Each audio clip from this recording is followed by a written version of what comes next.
Playback সম্রাট খ্যাত Andrew কিশোরের মৃত্যুবার্ষিকী আজ। তিনি ২০২০ সালের ৬ জুলাই চলে যান না ফেরার দেশে।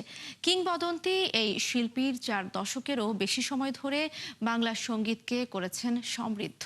সুখ দুঃখ প্রেম বিরহ সহ নানা অনুভূতির গান তার কণ্ঠে পেয়েছে বিশেষ মাত্রা। তার অসংখ্য জনপ্রিয় গান আজও শ্রোতাদের হৃদয়ে বেঁচে আছে। এন্ড্রু কিশোরের বর্ণাঢ্য ক্যারিয়ারের এক ঝলক দেখে নেব আফফান মিতুলের রিপোর্টে। এন্ড্রু কিশোরের শত শত গান এখনো মানুষের মুখে মুখে ফেরে।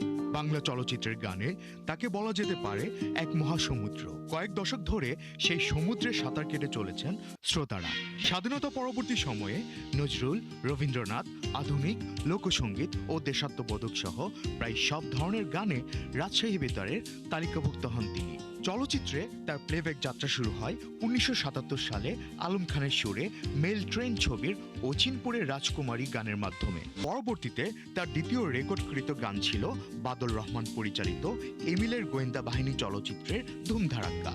তবে এ জে মিন্টু পরিচালিত ১৯৭৯ সালে মুক্তিপ্রাপ্ত প্রতিজ্ঞা ছবির এক চোর যাই চলে গানটি প্রথমবারের মতো ব্যাপকভাবে দর্শকদের কাছে পৌঁছে তাকে জনপ্রিয়তা এনে দেয়। প্লেব্যাক সম্রাট খ্যাত এই কণ্ঠশিল্পী ক্যান্সারে আক্রান্ত হয়ে ২০২০ সালের ৬ জুলাই সিঙ্গাপুরের একটি হাসপাতালে না ফেরা দেশে পাড়ি জমান।